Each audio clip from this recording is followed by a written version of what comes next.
Menarik di MHI, Isnin 20 Jun. Bersama penyanyi tersohor Indonesia, Hetty Koes Endang mengimbau perjalanan seninya. Setiap manusia mengalami stres, namun bagaimana menghadapinya? Ikuti perbincangan dalam Jom Hilangkan Stres bersama kami.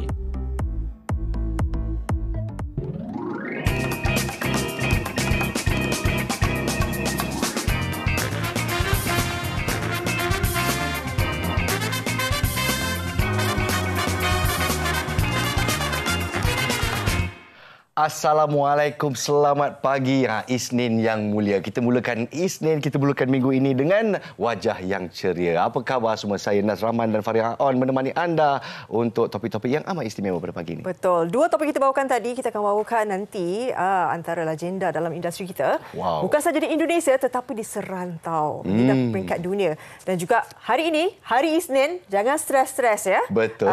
Kita nak membantu semuanya untuk kurangkan stres hari Isnin. Sebab hari Isnin ni orang kata, kalau misalnya kita ni nak menyapa orang ataupun nak tegur orang ataupun terutamanya untuk mengendalikan tugas-tugas yang penting, jangan hari Isnin atau hari Jumaat. Betul. Hari Isnin itulah dia hari kemuncak stres, dan hari Jumaat semua nak holiday begitu. Jadi di MHI kita akan wawancara seorang dan kita cuba berkongsi dengan anda semua kaedah-kaedah untuk hilangkan stres. Tak kisah kalau anda berada di luar, ada di pejabat, sedang bawa kereta. Dalam kereta itulah paling banyak stres sebenarnya.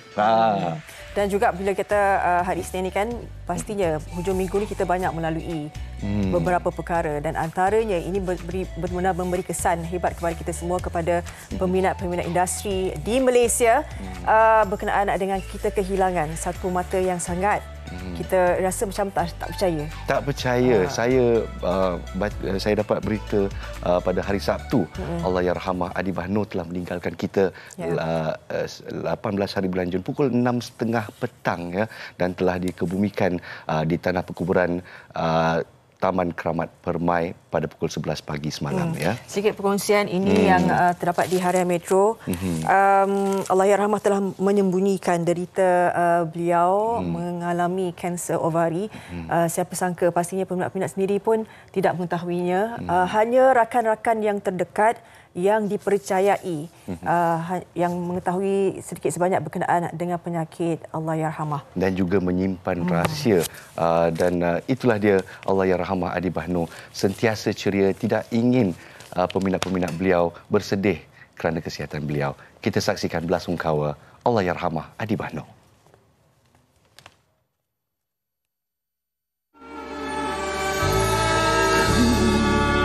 Tatap gambar wajahmu, sinar mata itu, lirik senyumanmu, pesona yang Pelakon dan penyanyi terkenal Adi Bahnor atau nama sebenarnya Adi Bahnor Muhammad Omar menghembuskan nafas terakhirnya 18 Jun lalu pada usia 52 tahun. Allahyarhamah Adi Bah dipercayai meninggal dunia akibat penyakit kanser ovari tahap keempat.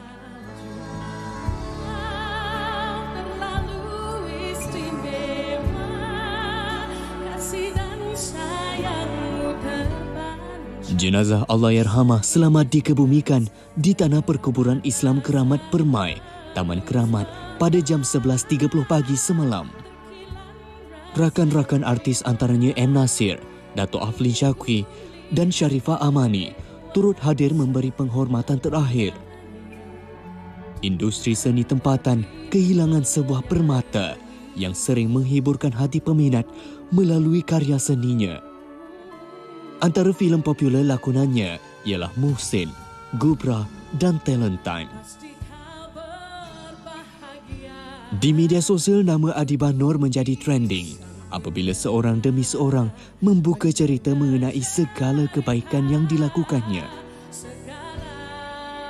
Harimau mati meninggalkan belang, manusia mati meninggalkan nama.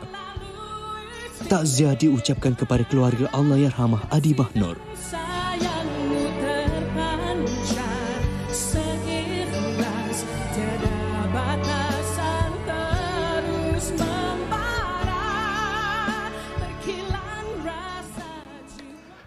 Semoga Allah Yarhamah Adibah Noor ditempatkan bersama mereka yang beriman. Ya. InsyaAllah. Sama-sama kita sedekahkan Al-Fatihah untuk Allah Yarhamah Adibah Noor.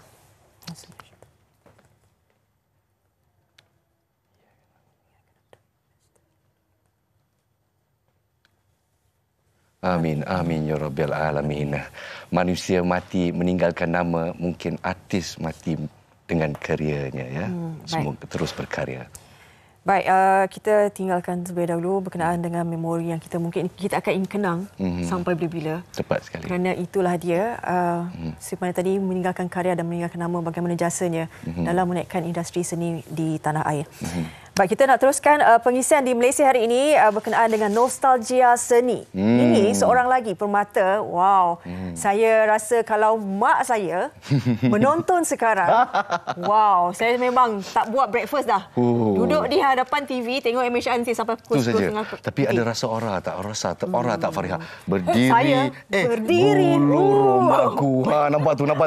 Apa bulu rumah jarang-jarang? Jarang-jarang. Sebab itulah dia darah Cina. Ada darah Cina sikit. Dia ada jarang-jarang sikit. Tapi jangan khawatir. Sikit ke banyak, kita memang sememangnya teruja dengan kehadiran seorang legend. #legenda di Inside Malaysia hari ini. Kita kenalkan Hetty Koes Endang. Assalamualaikum. Waalaikumsalam. Sehat semua? Alhamdulillah. Yang di rumah sehat? Inilah dia penangan Bonda Hetty Koes Endang. Selamat kembali ke rumah kedua Malaysia. Ya, betul. Alhamdulillah. Aduh, ini jam 4 pagi baru sampai. Pak pagi dari mana? Dari Jakarta. Allah. Dari mana lah? Dari Jakarta lah. Atau macam memang dari sini? Tidak, sayang. Dari Allah Jakarta. Akbar. Jam 4 pagi subuh baru sampai. Terus nggak tidur. Okey nggak? Okey. Capek. Alhamdulillah. Enggak dong. Demi untuk peminat-peminat semuanya. MHR. Alhamdulillah. Dengan kerja yang spending 50 tahun. Ya, 5 dekad Bonda. 5 dekad di sini dengan 5 dekade. Kalau tak salah saya 150 album. Bukan lagu. 150. Kalau lagu berarti 1665 lagu. Masya Allah, dah terpingsan saya dengar. Dah terpingsan, Dah 1,600 lebih. Wow. Ya, Okey, alhamdulillah. kita mengetahui bahawa nama Hetty Koes Endang ini sangat besar. Amin, Jadi alhamdulillah.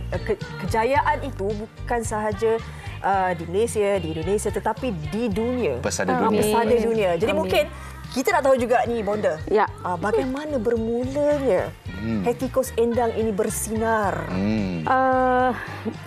Ini kalau cerita ini MHR ini harus undang Hetty 3 hari 3 malam. Wow. Baru bisa selesai. Dari 1977 sampai sekarang ya. Dari tahun 70.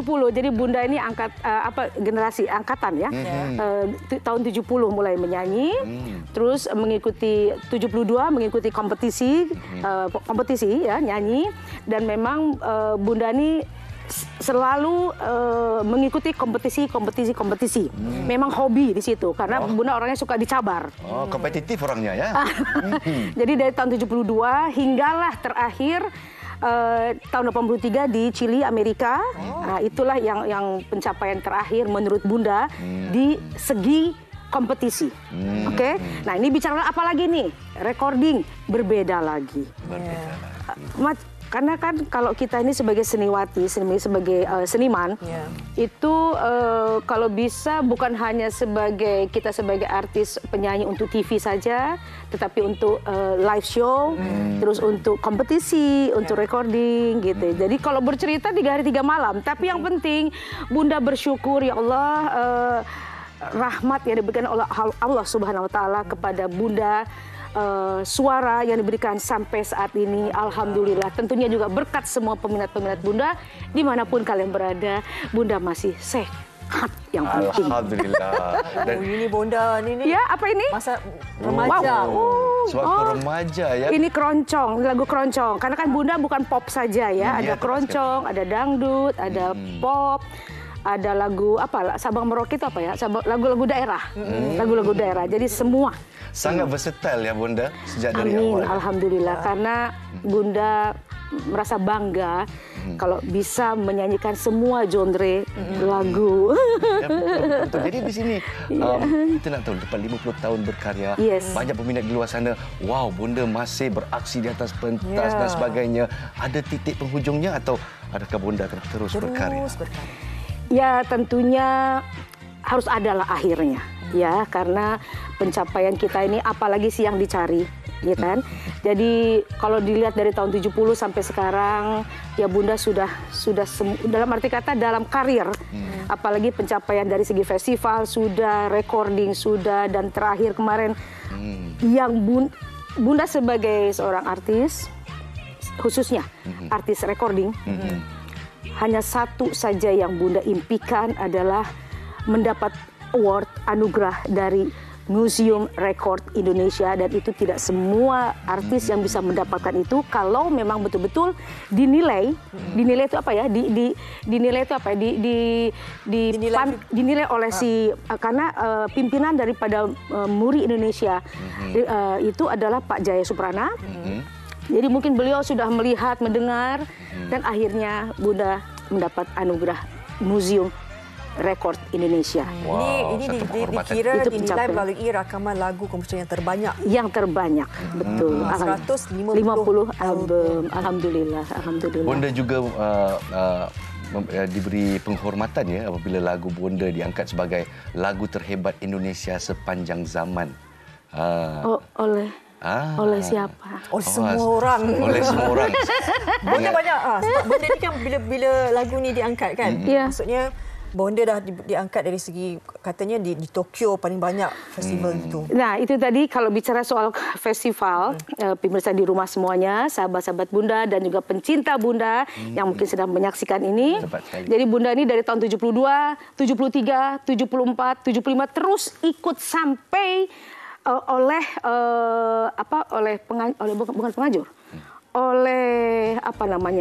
panitia lah.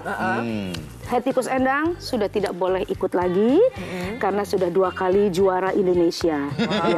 Jadi tahun 77 betul itu pencapaian Bunda. Pertama kali Bunda berangkat mewakili Indonesia di Tokyo, Budokan Hall dengan lagu Seindah Dalam Kata, Seindah Dalam Cinta. Oke? Dan Mete Pigersang. 78 ikut lagi, alhamdulillah menang lagi. Dan yang terakhir menurut Bunda dari segi pencapaian kompetisi adalah pada saat di Amerika, di Chili. Kompetitor Bunda adalah Earth, Wind and Fire. Oh, pada masa itu ya? 83 dengan lagu Sayang. Ya, sudah lahir ya? Saya sudah, alhamdulillah. Masa itu minta susu je. Minta susu saja. Jadi itulah pencapaian terakhir dari segi festival. Nah, itulah saja. Tapi Bunda tetap mengorak langkah dan kini untuk meraihkan 50 tahun dalam industri.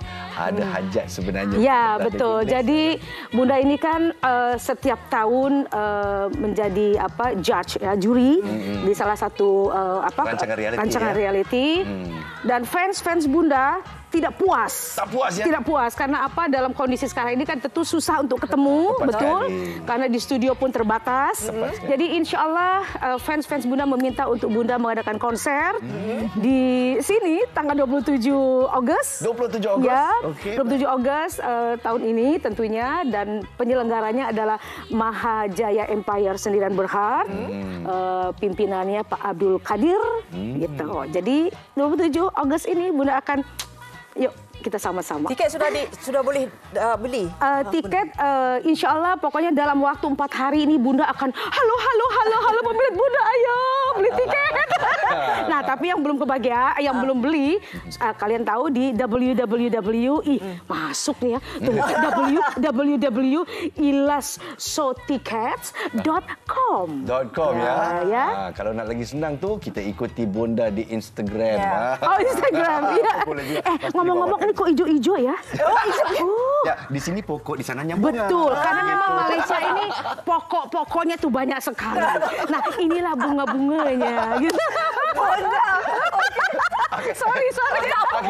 Akhir kata, Keiko studio ni meletup baca bunga. Kita nak dengar suara Bonda ni. Bayangkan baru jam 4 pagi tadi dari Jakarta. Hari ini sampai di sini pagi ini nanti suaranya suara. Tapi terima kasih loh Bunda ucapkan ya kepada TV3 MHI mengundang Bunda. Alhamdulillah insya Allah doakan dan tentunya doa dari kalian untuk Bunda sehat. Amin. Bunda bisa nanti menampilkan tanggal 27 Agustus, di Times Berjaya Times.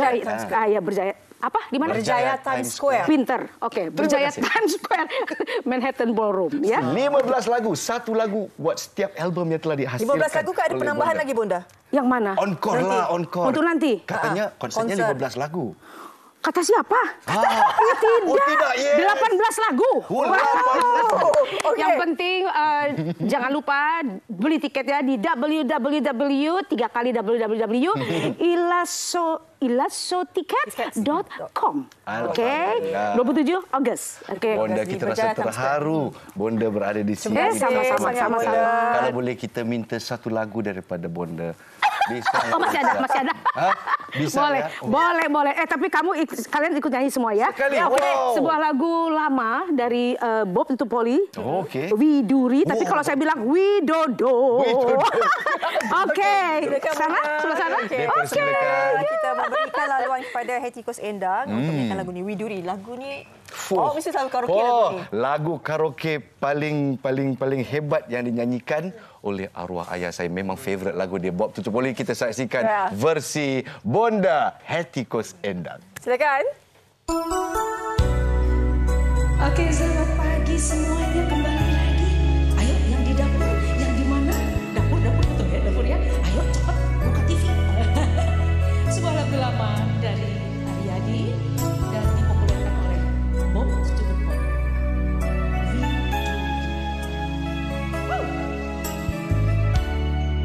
Kameramen juga nyanyi boleh semua. Oke, control room nyanyi semua. Di suatu senja di musim yang lalu, ketika itu hujan rintik, terpukau aku menatap wajahmu di remang cahaya sinar langit, lalu engkau tersenyum, ku menyesali diri, tak tahu apakah arti senyummu. Dengan mengusap titik air mata, engkau bisikan deritamu, tersentuh hati dalam keharuan setelah tahu apa yang terjadi. Sekian lamanya engkau hidup seorang diri, ku ingin membalut luka hatimu.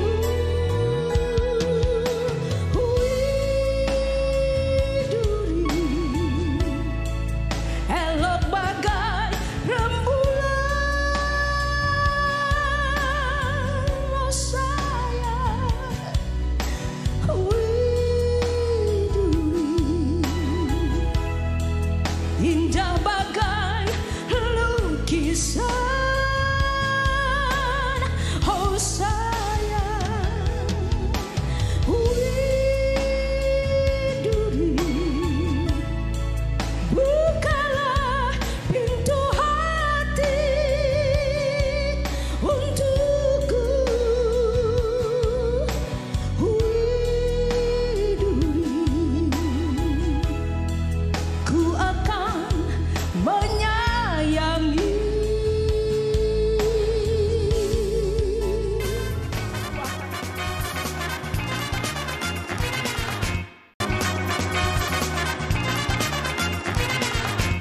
Kembali bersama kami di MHI dan kepada anda yang terasa tekanan di pagi Isnin ini. Inilah rancangan yang sesuai untuk anda, insya-Allah. Jangan stres saya tengok kami. Tadi kenapa ni? Yang ini antara kaedah-kaedahnya kalau kita geram sangat kan. Kalau kita ada bola macam ni, geramnya kalau aku dapat putih muka dia, hilanglah sikit insya-Allah. Weh, serius tu. Rasa. Serius tu, tengok muka you. Terus begini. Okey, kita bercakap berkenaan bagaimana untuk menangani stres. Ya, kita ni sebab saya percaya kita walaupun dah habis daripada pandemik dan sebagainya, tetapi bila kita dah bermula dengan rutin kita, kan semua kena pergi sekolah, semua kena pergi pejabat, stres bermula keluar rumah, traffic jam. Itu dah stres. Jadi kita nak terus bersama dengan Muhammad Rizwan Zabri, pegawai psikologi bahagian kaunseling UPM. Assalamualaikum. Waalaikumsalam warahmatullahi wabarakatuh. Tapi kalau tengok muka Cik Rizwan terus hilang stres. Betul, dengan senyumannya di pagi hari kan. Tapi dalam stres juga. Dalam hati siapa yang tahu, betul tak? Sama juga dengan penonton-penonton kita di luar sana kan. Tekanan hidup dan kadang-kadang kita rasa tiada siapa yang memahami, tiada siapa yang tahu apa yang kita lalui. Jadi mungkin di sini walaupun apa yang anda sedang lalui, kita dapat mengatasinya kalau kita mengetahui kaedah macam mana nak hilangkan stres. Jadi mungkin kita nak bertanya kepada Encik Muhammad Rizwan, apakah itu stres sebenarnya? Kadang-kadang orang ni kata aku stres. Tapi apakah stres itu sebenarnya? Kadang-kadang nak masuk benar dan jauh tak boleh. Itu pun stres juga kan? Betul. Jadi macam mana juga manifestasinya? Silakan. Okey, baik. So, terima kasih. Soalan yang bagus. Ini soalan yang selalu ditanya tapi orang tak faham. Nak explain. Sebab orang cakap stres ni tekanan. Tekanan. Okey, baik. Stres ni apa juga. Dia cara mudahnya secara psikologi apa juga rangsangan. Rangsangan maknanya rangsangan ni banyak dalam dunia ni kan. Bila rangsangan tu dia akan pergi kepada 3 benda. Dia akan menjejaskan 3 benda. Fikiran, emosi dan tingkah laku. Bila dia terjejas je 3 ni, dia akan tercetusnya stres. So tekanan itu dia akan berkaitan dengan fikiran itu bereaksi, emosi bereaksi dan tingkah laku itu bereaksi. Selalunya kita akan tercetus emosi dahulu. Betul. Kan? Tapi sebenarnya dia filter di fikiran dahulu. Fikiran, emosi dan tingkah laku. Jadi kalau kita ni banyak sangat sebab 3 benda ni, kan setiap hari kita pastinya ada tekanan tu dari pelbagai sudut. Kesan daripada stres yang kita alami itu jangka pendek dan jangka boleh panjang. ubah seseorang tu macam mana? Okey, kalau jangka pendek dia buatkan seorang itu akan kurang berfungsi. Dia jadi kalau kita lihat stres ni ada 3 sebenarnya. Stres tu eustress. Eustress tu benda yang berlaku seharian. Eustress. Okey. Dan bila eustress ni datang, dia impact keterlaluan, kita tak boleh nak cope dah, dia akan pergi new stress. New stress ni daripada kesan pertama tadi akan pergi kesan kedua. Kesan pertama tadi kita lihat mungkin sebelum ni dia senyum jadi kurang senyum. Happy jadi kurang happy. Tapi new stress ni dia dah bawa kepada keadaan yang di mana dia dah tak boleh. Kita tengok orang kita bercakap dengan dia tapi dia berada di alam lain. So itu dah masuk new stress. So dia akan ganggu hormon. Bila ganggu hormon itu yang kadang-kadang tak boleh tidur. Fikir keterlaluan, insomnia, overthinking. Dan new stress ni akan pergi distress. Distress ni yang mengganggu kesihatan mental. Sebab tu dia sangat bahaya. Sangat bahaya ya. Okay, mungkin Fariha, saya pun dah nampak. Saya rasa saya perlu 2. Perlu 2 Mungkin saya punya pasal lah tu. Tapi kepada anda di luar sana yang mungkin bila terdengar kata-kata daripada Encik Muhammad Rizwan, kita terdetik di hati. Mungkin itu saya. Jadi mungkin kita sarankan aktiviti-aktiviti yang dapat mengurangkan stres. Apa kata kita saksikan terlebih dahulu sedikit video yang kita berikan. Mungkin ada sedikit panduan dan juga iktibar untuk kita. InsyaAllah. Saksikan.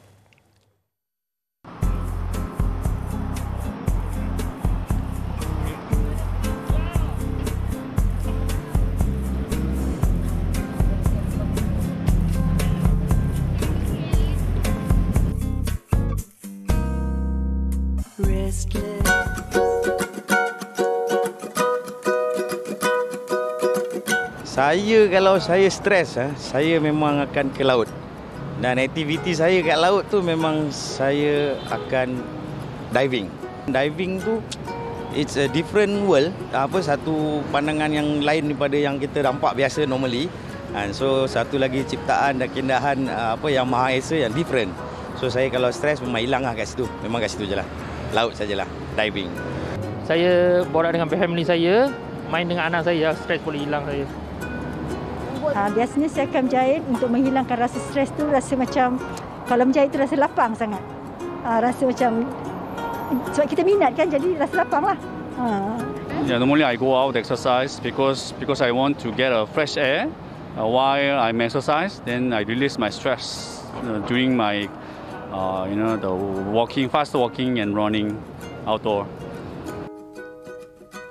Manusia tidak dapat lari daripada mengalami stres.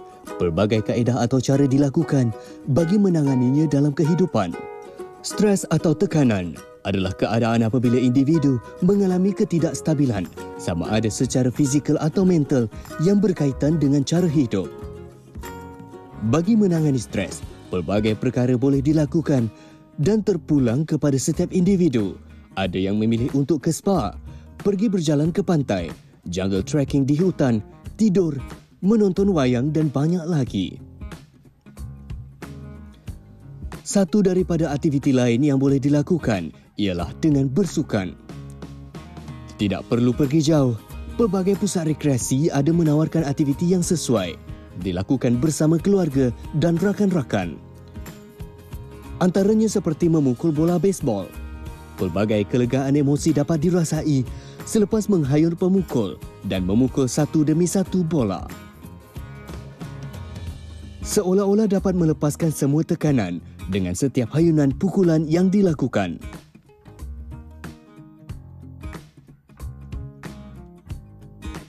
So, saya memang selalu datang sini tiap-tiap minggu. Saya memang habiskan masa kat baseball ni. So, saya suka pukul bola ni sebab saya rasa bola ni bila saya pukul, saya dapat hilangkan stres dekat tempat kerja. Macam tu lah. Kita tahu kat tempat kerja ramai toksik kan. So, bila saya pukul bola tu, bila dapat pukul bola tu rasa macam puas lah.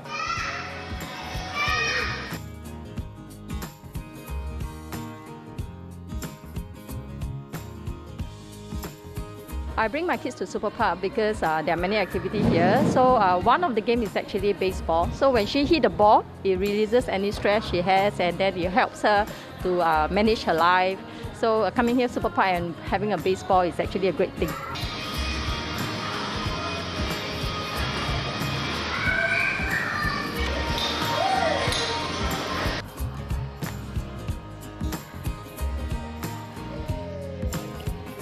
Jika tidak gemar aktiviti lasak, apa kata buat aktiviti lain pula, iaitu dengan ketawa. Bilakah kali terakhir anda ketawa semahu-mahunya? Tahukah anda, apabila ketawa, hormon endorfin akan dirembeskan oleh badan sehingga anda dapat merasai kelegaan pada emosi dan stres yang dialami. Selain daripada itu, lawak jenaka yang dipersembahkan bagus untuk kesihatan mental. Bila kita tengok lawak stand up, bila pelawak buat lawak yang kelakar, kita rasa macam boleh ketawa, and then ketawa tu boleh release the adrenaline and all your energy, your pent up rage boleh keluar, dan basically kita selepas show kita keluar dengan rasa yang sangat relax dan tenang.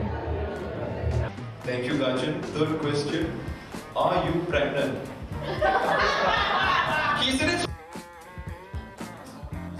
Oh, I rasa sebab ini semua jokes kan yang you boleh fikir dan boleh relate untuk hidupan sendiri.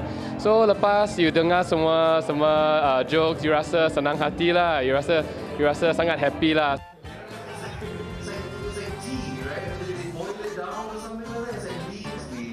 Okay vibes.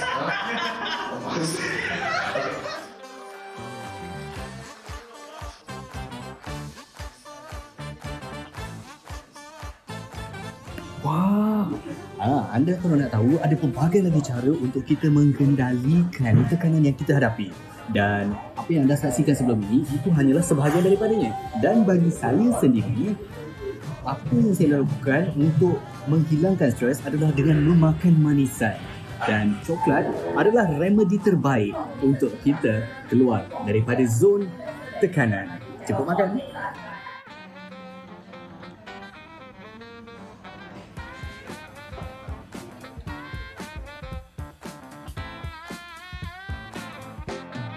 Jika anda mengalami stres, perlulah tahu puncanya dan kenal pasti tindakan yang boleh diambil bagi mencari jalan penyelesaian kepada segala permasalahan. Oleh itu, jom hidup tanpa stres dengan memilih untuk melakukan gaya hidup yang lebih sihat. Wah, dengar tu Fariha happy betul bila dia nampak coklat tu. Oh, coklat boleh hilangkan stres. Ya. Apa terjadi bila kita makan coklat? Okey, so coklat ni dia akan merembeskan, dia menghasilkan serotonin dalam badan. So kita rasa macam happy. Hormon dalam badan ni kita ni kadang-kadang ada benda yang kurang. Terutama dopamin bila tak cukup tidur, banyak stres dalam badan. Oksitosin mungkin kebahagiaan kita mungkin dalam kerja, rumah tangga kan, kawan-kawan tak support dan sebagainya. So serotonin ni ada benda-benda yang mungkin datang daripada makanan, daripada minda kita. So kalau stres ni kena cek coklat lah. Yes, coklat. Antara selain daripada coklat? Coklat, selain daripada coklat, mungkin kek lah, benda-benda yang manis, yang sebab kandungan coklat tu. Dan awak kalau stres awak pandang muka saya sebab saya manis lah. Betul, tapi saya takut saya kencing manis nanti. Itu yang masalah dia di sini. Jadi kalau kita tanya kepada Encik Rizwan, kita dah tiap kaedah-kaedahnya. Tapi bukan semua orang sama. Kalau kata nak aktiviti riadah dengan keluarga, tapi saya tak ada keluarga, saya masih muda. Kalau katakan stres dekat kerja, tapi saya student lagi, macam mana saya nak orang kata serasikan? Adakah aktiviti atau kaedah untuk kita kawal stres kita tu? Okey, paling mudah semua orang boleh buat tanpa ada alat pun. Kadang-kadang kita dalam kereta, kadang-kadang kita kat rumah, tengok TV kan, dalam tandas semua boleh. So kita buat teknik pernafasan. So teknik pernafasan ni mungkin kita boleh buat So teknik 538 ataupun 434. So dia kalau main nombor, kita main nombor. Kalau kat KKM kita guna 434. 4 ni maknanya tarik nafas. Okey, dalam kiraan yang kita count, 1 tarik, 1, 2, 3, 4, tahan, 1, 2, 3. Okey, lepaskan pelan-pelan. Lepas main mulut. 3, 4.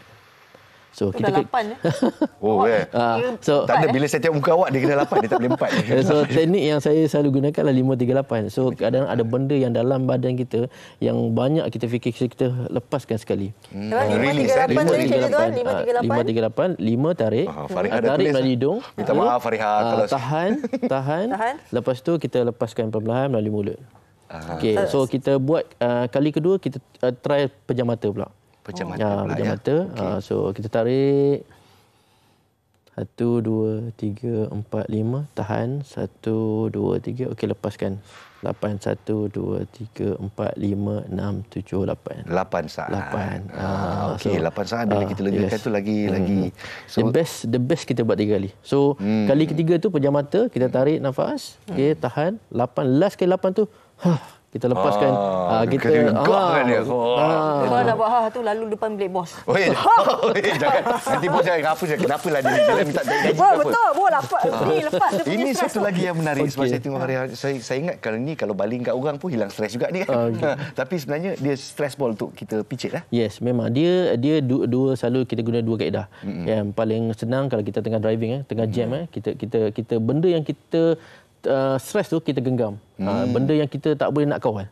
Kan? So kita kawal dengan bola kan, sebab kita tak boleh nak kawal stres, kawal jam, kawal bos kita. Benda di luar kawalan. Benda luar kawalan. So kita gunakan, kita transfer pada bola. So kita genggam sekuat yang boleh. Kita alirkan stres kita pada bola. Yang semua kegeraman tu dia alih pada bola. Begitu. Okey, lepas tu pelan-pelan kita lepaskan. Pelan-pelan. So dengan minda kita aku nak lepaskan semua yang ada ni. Okey, pelan-pelan. So dia kena menggunakan imajinasi sikit.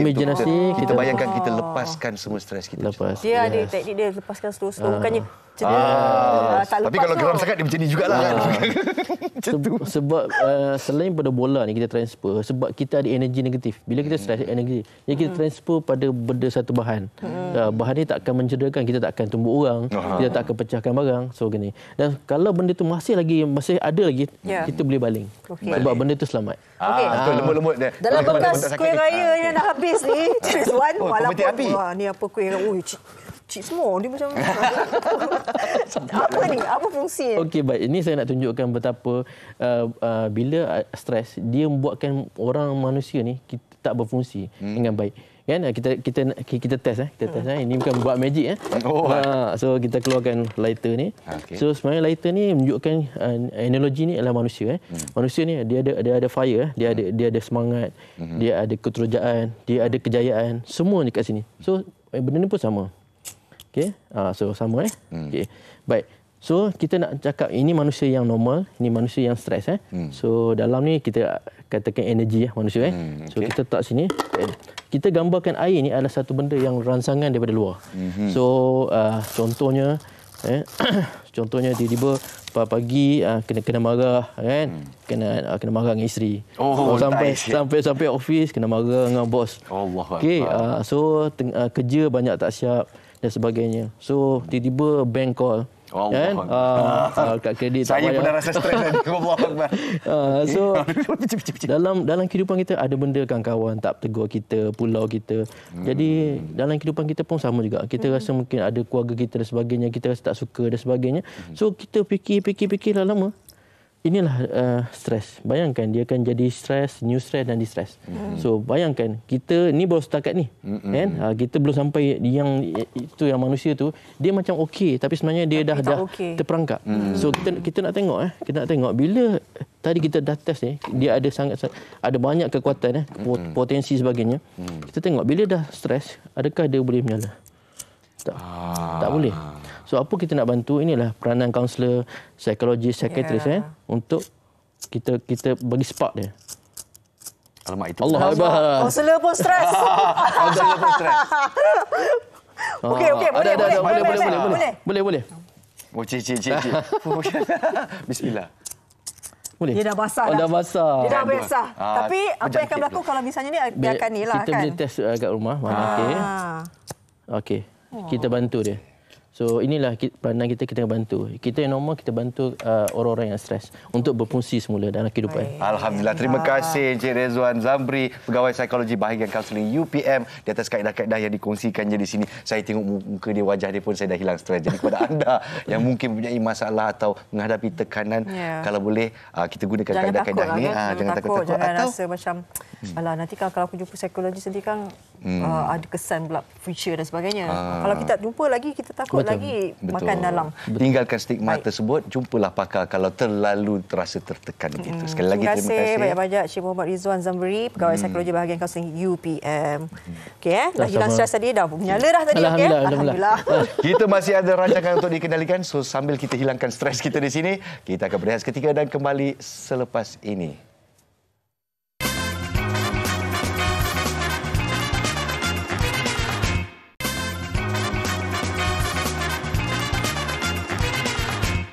Terima kasih kerana masih bersama kita di Malaysia hari ini dan seperti biasa kita asyik mengajak penonton-penonton kita untuk menggandakan pahala mereka dan salah satu kaedahnya di sini kita akan sebutkan tentang tabung infak dana surau Al-Muhajirin. Kita bersama dengan Ustaz Bakhtiar Fitri, pendakwa bebas merangkap duta khas Jawatan Kuasa Pembangunan Surau Al-Muhajirin Kajang Utama. Assalamualaikum Ustaz. Waalaikumsalam warahmatullahi wabarakatuh. Wah, dengar suara dia pun kita dah teruja nak mengetahui apakah yang ingin disampaikan. Jadi, bolehkah Ustaz ceritakan tentang Surau Al-Muhajirin ini di Kajang Utama ya dan hala tuju bagi Surau Al-Muhajirin. Silakan.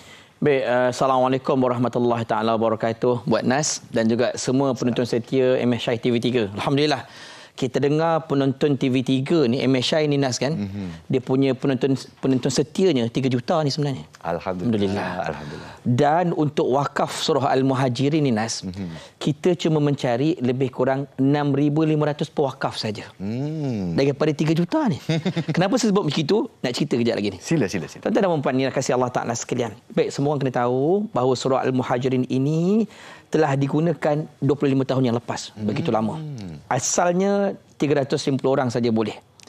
Makin bertambah penduduk dan hari ini penduduk sekitar Muhajirin di Kajang ini, Kajang saja 100,000 orang penduduk lebih kurang. Sekitar di Kajang Utama ini mungkin dalam 30,000 ke 40,000 orang. Bayangkan tuan-tuan berwakaf dengan surau kami ini dimanfaatkan oleh lebih kurang 100,000 penduduk di Kajang. Lebih kurang 30,000 penduduk sekitar. Apa Nabi sebut tentang orang yang memberi manfaat kepada orang lain? Kata Nabi dalam hadis, man qadha li akhihi hajatan kuntu lahu waqifan 'inda mizanih fa in rajaha wa ila syafa'atulah. Kata Nabi SAW, barang siapa menyempurnakan satu hajat saudaranya di dunia, aku kata Nabi akan menantinya di al-mizan, tempat timbang dosa pahala manusia. Berat timbangan pahalanya, dia beruntung kata Nabi. Kalau ringan timbangan pahala, aku bagi syafaat, aku beratkan. Untuk siapa kata Nabi? Untuk orang yang menyempurnakan hajat saudaranya di dunia. Bayangkan kalau tuan-tuan berwakaf dengan surau kami, pembangunan pembinaan surau kami ini, tuan-tuan telah memberi manfaat kepada lebih kurang 30,000 penduduk sekitar. Bahkan kalau solat berjemaah sekalipun, boleh memuatkan lebih kurang 2,500 orang. Bayangkan di akhirat nanti berapa banyak sebenarnya syafaat yang akan dimiliki. Apatah lagi kalau kita niatkan untuk ayah ibu kita. Wakaf atas nama ayah ibu. Ada anak-anak kata, Ustaz, dulu waktu ayah mak saya hidup, tak dapat nak berbakti. Saya kata tak apa. Ambil duit yang kita ada, niatkan atas nama ibu ayah kita. Niatkan. Nabi sebut dalam hadis, siapa yang bina rumah Allah di dunia walaupun sebesar sarang burung, Allah akan bina istana dalam syurga. Tak mampu nak buat rumah untuk mayat kat dunia, tak apa. Dalam syurga buat. Wakaf atas nama ibu ayah. Sebab itu tuan-tuan dan puan-puan, kalau tuan-tuan lihat visi dan misi kami ini, dahulunya memang semua orang buat untuk solat. Hari ini target kami sebagai center of attraction. Kanak-kanak remaja terutamanya datang dekat surau. Bahkan surau kami ini juga telah melancarkan food bank 500 orang sekaligus pernah dapat masa MCO hari itu. Asal daripada infak tuan-tuan dan perempuan semua. Termasuk juga ada program mendekati golongan remajanya, keselesaan kepada jemaah-jemaahnya. Subhanallah. Dan untuk makluman tuan-tuan dan perempuan, kos pembinaan sebanyak 10 juta. Alhamdulillah, 200,000 telah terkumpul. Dan baki lebih kurang 9.8 juta. 9.8 juta ini kita nak minta wakaf daripada rakyat Malaysia lebih kurang 33 juta. Penonton MSI 3 juta katakan. Itu sebab saya sebut kami cuma memerlukan lebih kurang 6,500 orang yang boleh berwakaf sebanyak lebih kurang kos satu lot RM1,500. Sama ada tuan-tuan boleh wakaf sekaligus RM1,500 ataupun RM150 selama 10 bulan. Boleh buat ansuran lagi. Secara ansuran. Ansuran. Ya? Bahkan kalau sesiapa nak wakaf, seikhlas hati pun kami terima, tak ada masalah.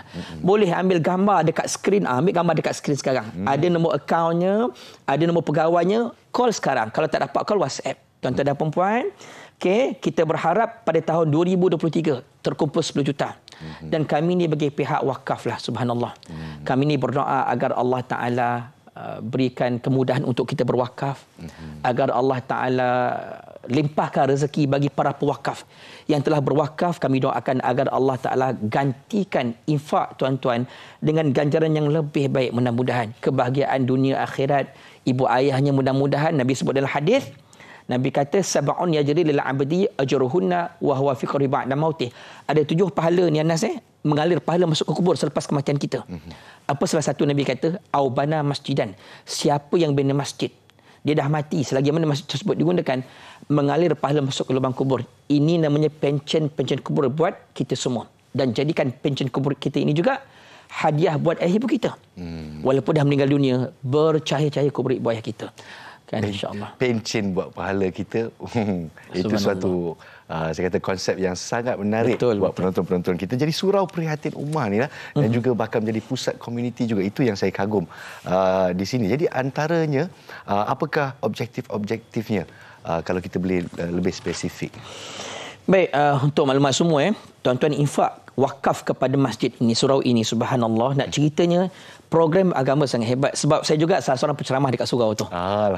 Dan saya nampak bagaimana perkembangan surau tersebut, kelas-kelas agamanya, kelas muslimat, kelas duhanya kan. Termasuk juga program-program remaja ni.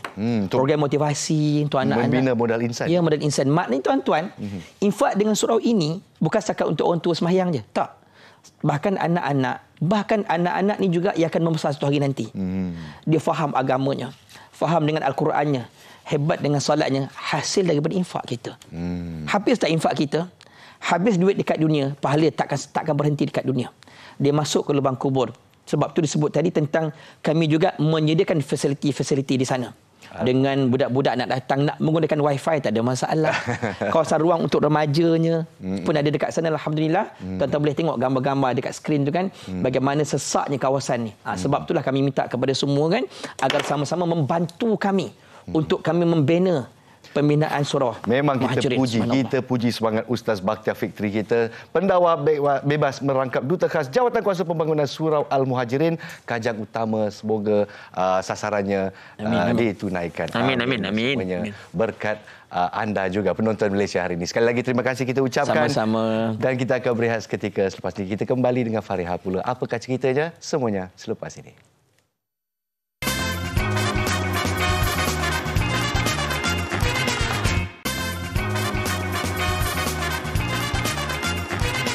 Baik, kembali semula dalam Malaysia hari ini. Terima kasih kerana masih setia bersama dengan kami.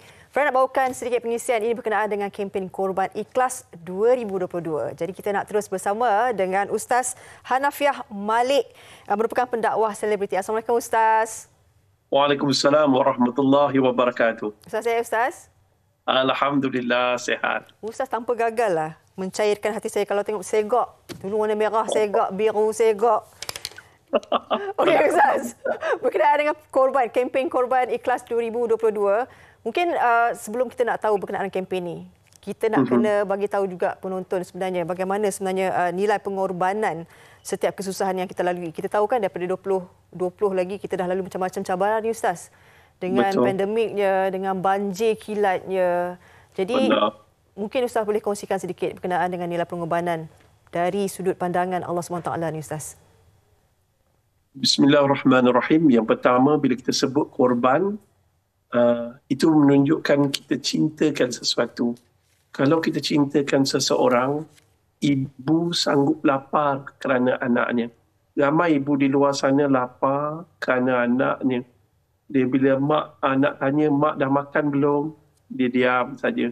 Padahal mak akan korbankan bahagian mak untuk anak-anak makan supaya anak-anak kenyang. Kerana apa pengorbanan seorang ibu?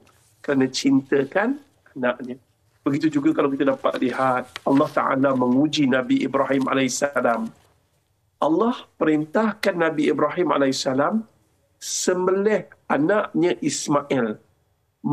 Menguji mana yang lebih kau cintai wahai Ibrahim, anakmu Ismail atau aku.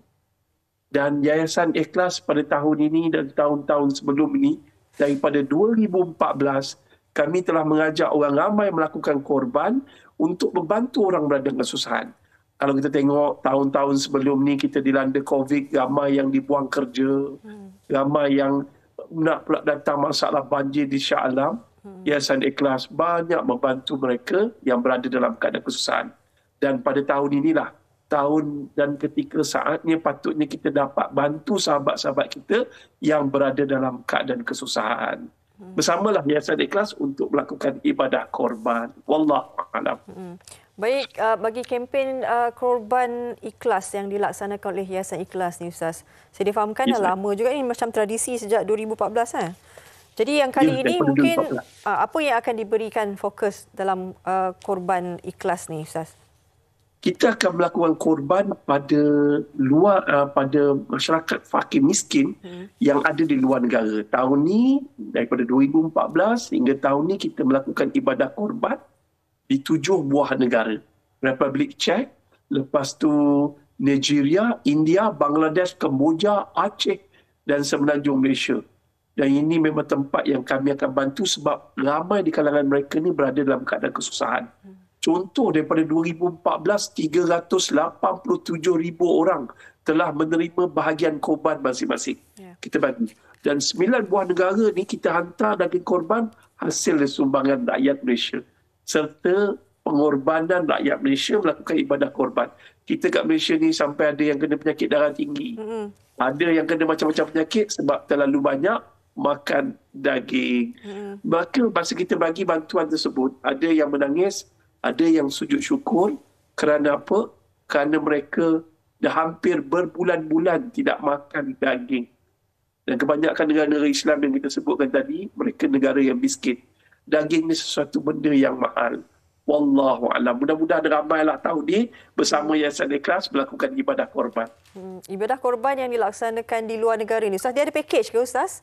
Ada. Dia yang paling serendah-rendahnya RM390. RM390 sahaja satu bahagian. Jom, saya nak selalu benda ni saya sebut. Allah Ta'ala menguji kita. Allah Ta'ala menguji Nabi Ibrahim, mana yang lebih kau cintai, Ismail atau Allah?